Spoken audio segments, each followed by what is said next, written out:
Hi, good afternoon to you. Once again, huge interest in this case. People came as far as Cape Town to come voice their grievances here. We had people from neighboring towns tell us that they're fed up with the way that men are acting. Men themselves telling us that they are fed up with the way men are acting, the brutal way in which women and children are treated here.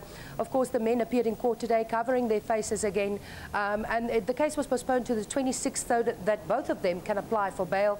The courtroom itself was packed as well, even more than yesterday.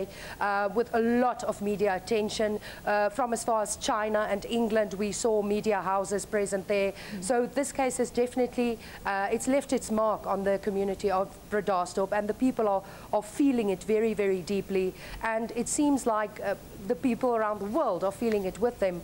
And also present in court today, of course, was Minister Lulu Klingwana.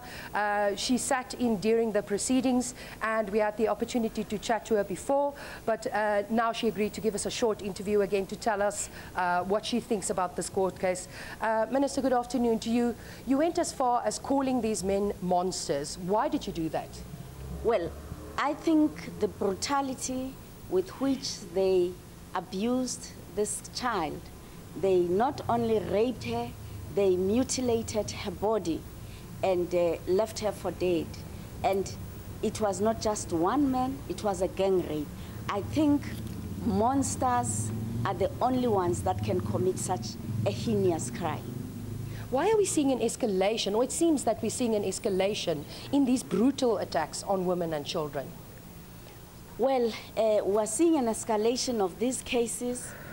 First and foremost, we know that there is an increase of abuse of drugs and alcohol, and it is in such situations that we find a heightened occurrence of violence and abuse of women and children.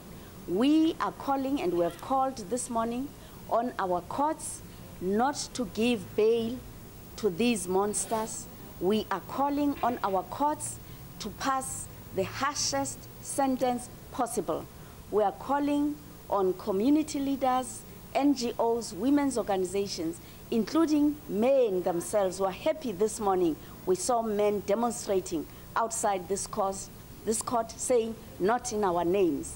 We are also going to have a big march in Cape Town, where we'll have the leaders of this country also expressing their outrage at this heinous crime.